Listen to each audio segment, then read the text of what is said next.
Assalamualaikum warahmatullahi wabarakatuh. Untuk kelas 12, hari ini kita akan mereview materi yang minggu lalu ya. Untuk kelas 12, saya lihat kemarin di classroom yaitu membahas tentang ini ya, produksi massal, faktor pengukuran keberhasilan. Intinya di sini adalah mempelajari tentang faktor indikator yang mengukur keberhasilan suatu produksi massal ya. Nah, ini masuk ke dalam kompetensi dasarnya, yaitu menganalisis perencanaan. Kemudian membuat perencanaan produksi massal, dan tujuan pembelajarannya mampu mendeskripsikan faktor-faktor keberhasilan dalam produksi massal. Ya, ini saya tampilkan gambar. Nah, di sini ada penjelasannya. Ya.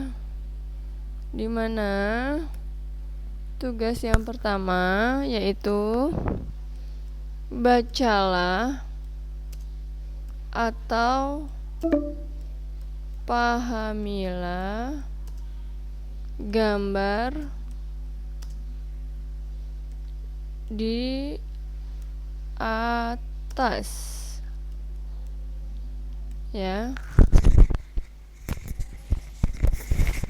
Gambar di atas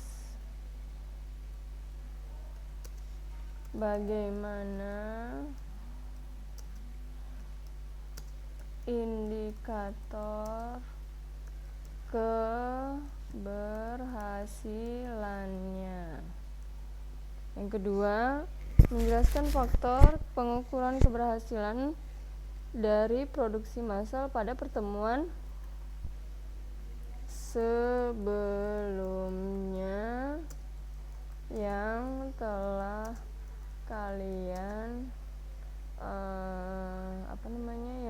kalian kerjakan tentang mengamati produksi massal di lingkungan sekitar. Tuh ya. Nah, di sini ini tugasnya nih. Ya, ini tugasnya. Paham? Oke. Untuk penjelasan selanjutnya, bagaimana indikator itu bisa terjadi? Ya, indikator bisa terjadi. Kita lihat di sini.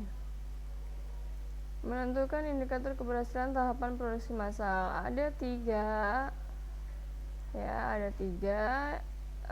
sebuah sumber, yaitu menurut Ina Primiana mengemukakan bahwa keberhasilan usaha adalah permodalan sudah terpenuhi, penyaluran yang produktif, dan tercapai tujuan organisasi. Kemudian ada juga menurut Al-Ghifari mengatakan bahwa keberhasilan usaha dapat dilihat dari efisiensi proses produksi yang dikelompokkan berdasarkan efisiensi secara teknik dan efisiensi secara ekonomis. Untuk Henry Faisal Nur mengemukakan bahwa keberhasilan usaha pada hakikatnya adalah keberhasilan dari bisnis mencapai tujuannya. Suatu bisnis dikatakan berhasil bila mendapat laba, karena laba adalah tujuan dari seorang untuk melakukan bisnis ya. Nah, ini dia indikatornya. Indikatornya ada dua, indikator keberhasilan. Nah, bagaimana cara mengukurnya? Yaitu dilihat dari produktivitas.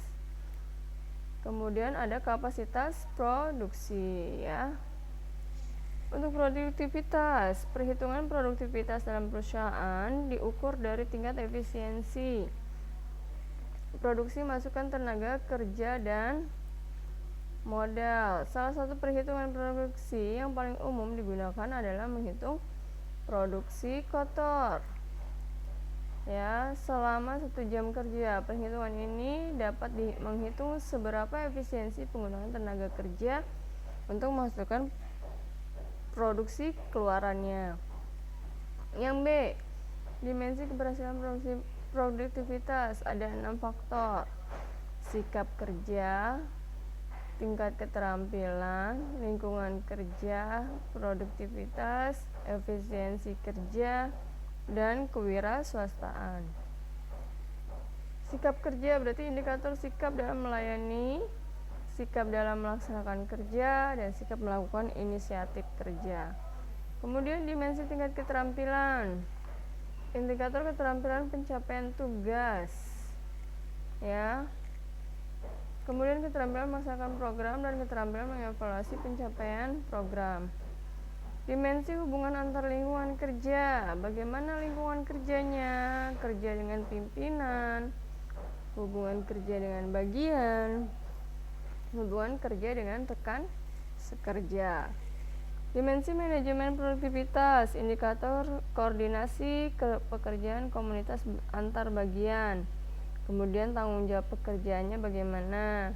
Ya, dimensi efisiensi kerja yang kelima, jumlah tenaga kerjanya, pemanfaatan tenaga kerja, waktu tenaga kerja. Kemudian untuk wira swasta, indikator kemampuan melihat kompetensi daerah maupun melihat potensi diri, dan kemampuan melihat potensi organisasi. Itu ya. Jadi faktor pengukuran keberhasilan produksi. Kapasitas produksi dilihat dari ada 2, jenis kapasitas dan mengelola permintaan. Kapasitas desain, kapasitas yang bisa diperoleh suatu desain produk jika desain tersebut dialokasikan pada sumber data yang cocok. Kemudian kapasitas efektif, kapasitas yang dapat diperoleh jika dihitung dari efektivitas desain dan sumber daya yang diperoleh. Ketiga, kapasitas pemanfaatan, kapasitas efektif dan produk yang sedang digunakan. Kemudian di sini B, mengelola permintaan. Walaupun terdapat peramalan yang baik dan fasilitas yang dibangun sesuai dengan peramalan, dapat terjadi ketidakcocokan antara permintaan aktual dan kapasitas yang tersedia.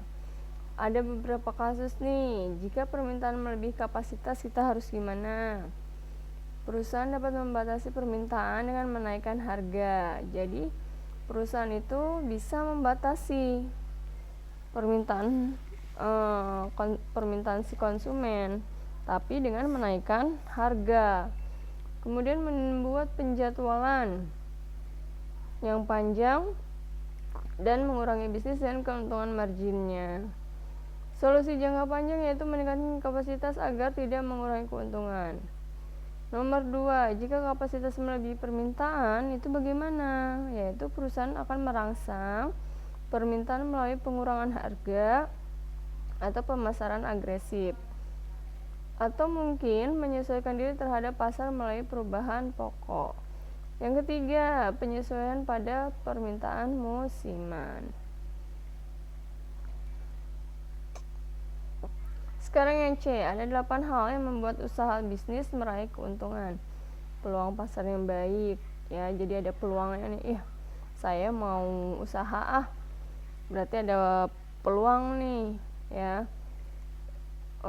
Konsumennya ada, peminatnya ada, itu yang dinamakan dengan peluang. Kemudian keunggulan persaingan, kita lebih unggul dari pesaing-pesaing kita. Ya, kemudian yang ketiga, kualitasnya apa? Kualitas barang dan jasa. Barang kita bagus nggak ya kualitasnya, tapi harganya terjangkau. Tuh. Kemudian yang keempat, inovasi yang berproses. Inovasi yang berproses berarti inovasi itu berarti ide, yang berproses berarti yang sesuai dengan prosedur, ya, teksturnya. Kemudian dasar budaya perusahaan. Yang keenam, menghargai pelanggan dan pegawai. 7. Manajemen yang berkualitas. 8. Harus ada modal, ya, modal ini juga sama, modal, pendapatan, volume penjualan, output, tenaga kerja, itu ya. Nah, ini hampir sama tuh. Kemudian untuk selanjutnya adalah bagaimana cara meramalkan, ya, bagaimana cara meramalkan produksi massal. Peramalan tadinya masih sama, membuat metode peramalan dalam produksi massal. Terangkuman penjelasan video mengenai metode peramalan, lalu berikan kesimpulan. Oke, paham, jelas?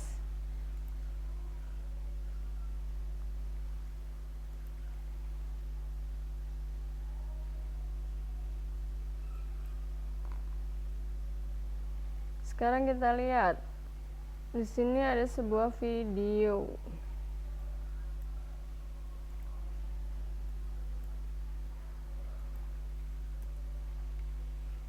Maaf ya, videonya agak lama.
Ini metode peramalan dalam produksi massalnya.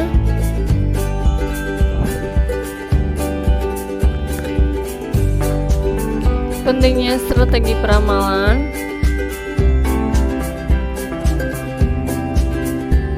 Ini tipe metode peramalan, ada metode kualitatif,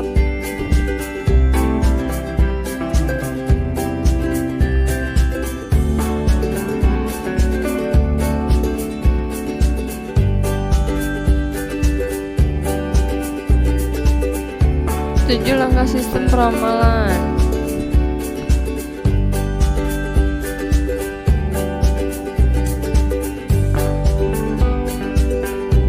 Ini ada jenis-jenis metode kualitatif.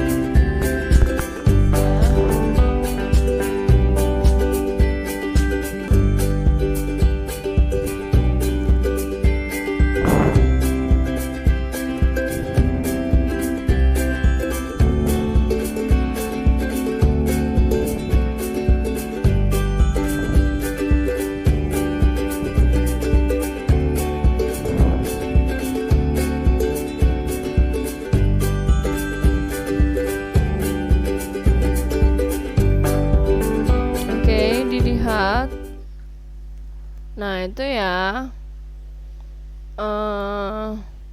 metode peramalannya. Ada yang mau ditanyakan?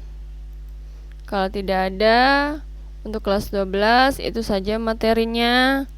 Assalamualaikum warahmatullahi wabarakatuh.